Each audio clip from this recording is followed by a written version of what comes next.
Assalamualaikum warahmatullahi wabarakatuh. Bismillah, alhamdulillah, wassalatu wassalamu ala rasulillah Sayyidina Muhammad ibn Abdullah wa ala alihi wa sahbihi wa mawalah amma ba'du.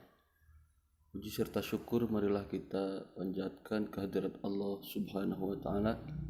Alhamdulillah, dalam kesempatan ini kita bisa belajar meskipun melalui secara virtual.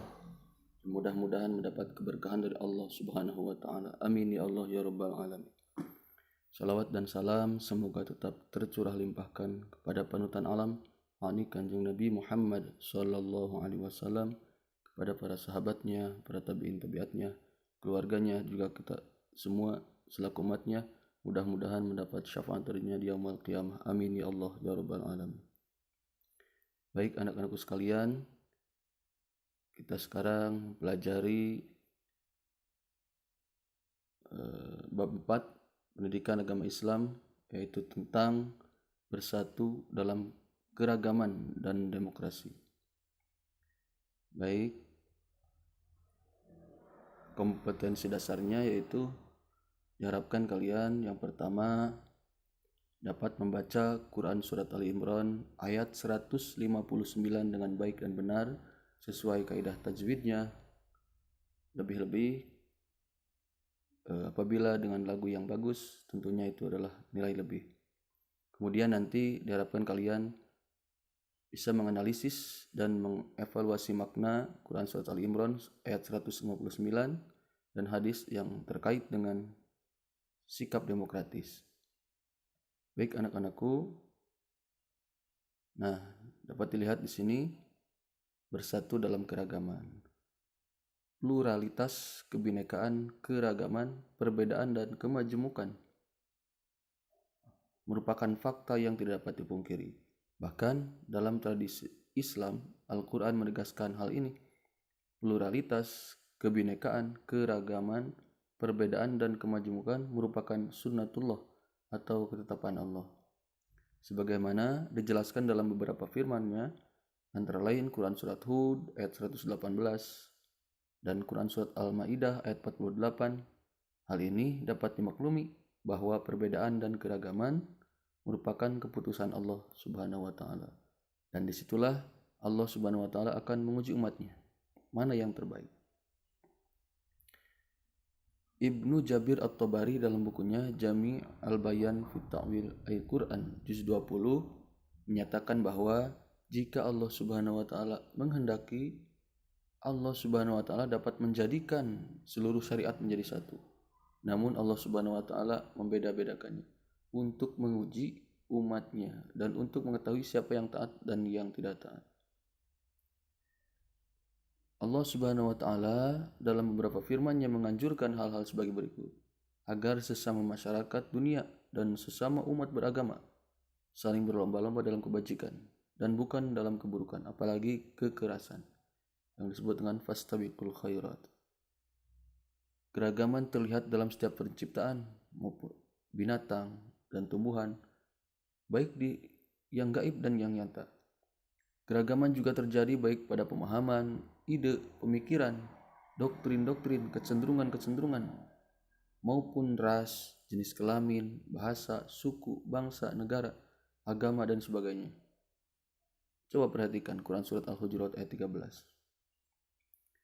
Nah, Islam telah memberikan sinyal bagaimana kaum muslimin menyelesaikan perbedaan dengan bermusyawarahlah dalam segala urusan.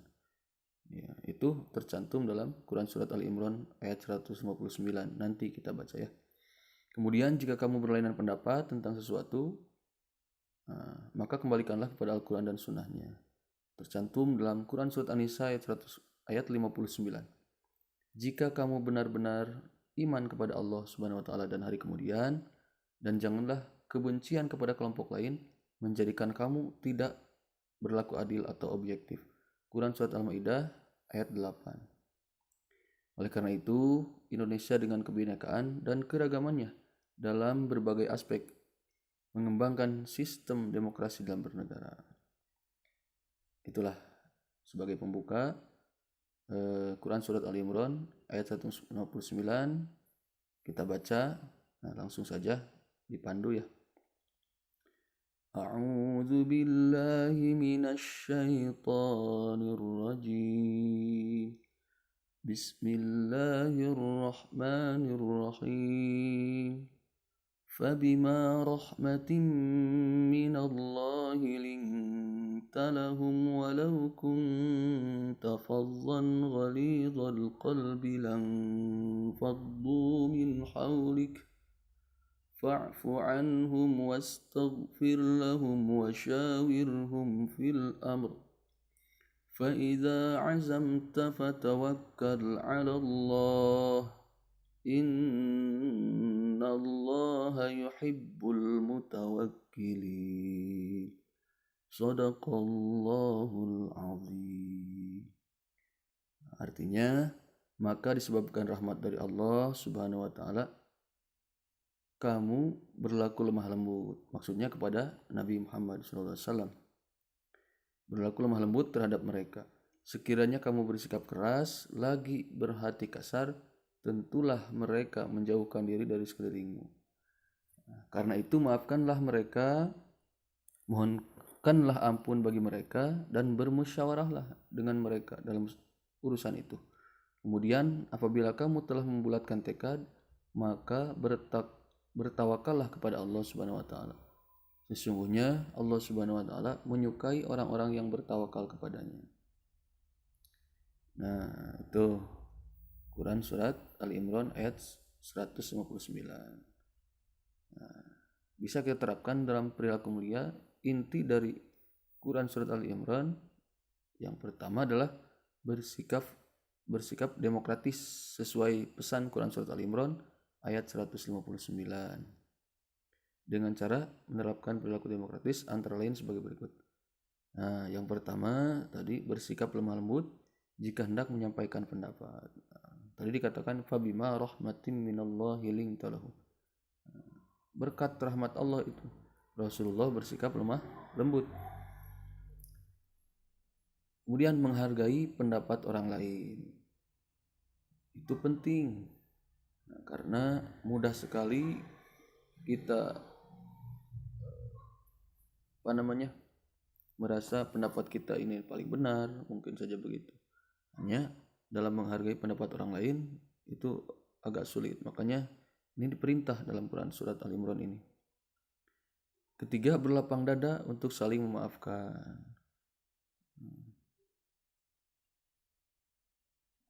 Keempat, memaafkan kesalahan untuk saudara-saudara yang bersalah. Kelima, menerima keputusan bersama hasil musyawarah dengan ikhlas. Keenam, melaksanakan keputusan-keputusan musyawarah dengan tawakal. Apa itu tawakal? Menyerahkan sepenuhnya kepada Allah Subhanahu wa taala. Setelah tadi di awal bermusyawarah, memohonkan ampun, saling memaafkan, berdoa. Nah, tentunya pada akhirnya kita harus bertawakal kepada Allah Subhanahu wa taala. Selanjutnya, senantiasa bermusyawarah tentang hal-hal yang menyangkut kemaslahatan bersama. Kalau ada kepentingan bersama, tentunya harus dirumuskan. Contoh, kalau di desa ada yang dinamakan dengan musrenbang, musyawarah rencana pembangunan. Itu dari awal tiap RT, kemudian RW, dan lurah itu berkumpul mengundang tokoh masyarakat, kemudian merumuskan hal-hal apa saja yang nanti tahun depan diprioritaskan untuk dibangun di desa tersebut. Setelah di dusun itu berkumpul para tokoh masyarakat, nanti dibawa ke tingkat desa. Nah, itulah musyawarah. Untuk keputusan bersama ya. Harus ada musyawarah, harus ada kesepakatan bersama, harus berlapang dada, harus saling memaafkan. Kemudian menolak segala bentuk diskriminasi atas nama apapun. Nah, makanya ini contoh ya, ada yang namanya keterlibatan perempuan, misalnya kalau sekarang sudah mulai itu Guru pun sekarang sudah banyak yang perempuan, perangkat desa sudah banyak yang perempuan, anggota BPD harus ada unsur perempuannya, gitu. Tidak ada diskriminasi atas nama apapun, baik itu warna kulit, ras dari mana, suku dari mana, agama apa. Kalau berperan untuk negara boleh, kecuali urusan akidah ya, itu kita tidak ada toleransi gitu ya. Selanjutnya, berperan aktif dalam bidang politik sebagai bentuk partisipasi dalam membangun bangsa. Nah, di sekolah tentunya sudah belajar, ada yang jadi pengurus OSIS, pengurus IRMAS, kemudian Paskibra dan lain sebagainya. Itu kita sedang belajar tentang ilmu politik. Nah, partisipasi kita dalam membangun bangsa. Nanti di masyarakat tentunya itu sangat dibutuhkan ilmu organisasi tersebut. Nah, rangkuman dari apa yang disampaikan, kandungan surat Ali Imran ayat 159 dan hadis riwayat Tirmidzi menjelaskan bahwa musyawarah termasuk salah satu sifat orang yang beriman. Hal ini perlu diterapkan dalam kehidupan sehari-hari seorang muslim, terutama dalam hal-hal penting. Berikutnya, mencintai musyawarah dalam mengambil keputusan pada segala hal yang terkait dengan kehidupan keluarga dan masyarakat. Bahkan di tingkat keluarga pun harus ada musyawarah. Nah, seorang ayah tidak bisa memutuskan keputusan itu sendiri. Harus ada masukan dari ibu, dari anak. Seperti memilih lembaga pendidikan yang cocok, itu, memilih tempat kerja, kalau lingkup masyarakat memilih ketua RT dan lain-lain. Nah, bersikap lemah lembut dalam bermusyawarah, baik ketika menyampaikan pendapat maupun menanggapi pendapat orang lain, dengan cara ya lemah lembut ketika menyampaikan pendapat kita ya. Berlapang dada untuk memaafkan semua pihak yang mungkin berlaku tidak wajar sehingga memancing amarah kita. Mungkin saja ada orang yang ketika kita musyawarah, ada saja mungkin ya orang yang memancing kita amarah, namun kita harus memaafkan mereka. Ketika sudah beres musyawarah, maka kita harus legowo. Kemudian konsisten terhadap keputusan hasil musyawarah dengan penuh sikap tawakal kepada Allah Subhanahu wa taala, sehingga terhindar dari segala sikap buruk sangka apabila ternyata keputusan musyawarah tersebut tidak membuahkan hasil seperti yang kita harapkan. Ketika musyawarah sudah diputuskan, direncanakan begini, nah kita harus tawakal kepada Allah. Adapun nanti ketika pelaksanaan tidak sesuai dengan ketika musyawarah, nah kita sudah bertawakal kepada Allah, kita sudah berusaha. Ya, kita tidak berdosa kalau begitu. Antara musyawarah dengan demokrasi terdapat titik temu, di mana dalam demokrasi terdapat prinsip syura, yaitu adanya kebebasan, keterbukaan, dan kejujuran. Sementara demokrasi menjangkau ruang lingkup yang lebih luas. Jadi ternyata musyawarah itu bagian dari demokrasi. Nah, di kalangan ulama terjadi pro dan kontra, sebagian menerima dan sebagian lain menolak. Itulah beberapa hal tentang indahnya hidup dalam keberagaman bab 4. Itu hanya diambil dari buku paket. Kalian boleh tentunya belajar dari sumber lain, boleh itu dari ustadz di lingkungan rumah kalian, ataupun dari internet dan sumber-sumber terpercaya lainnya. Itu mohon maaf atas segala kekurangan. Itu saja yang dapat saya sampaikan. Wallahul muwaffiq ila aqwamit thoriq. Wassalamualaikum warahmatullahi wabarakatuh.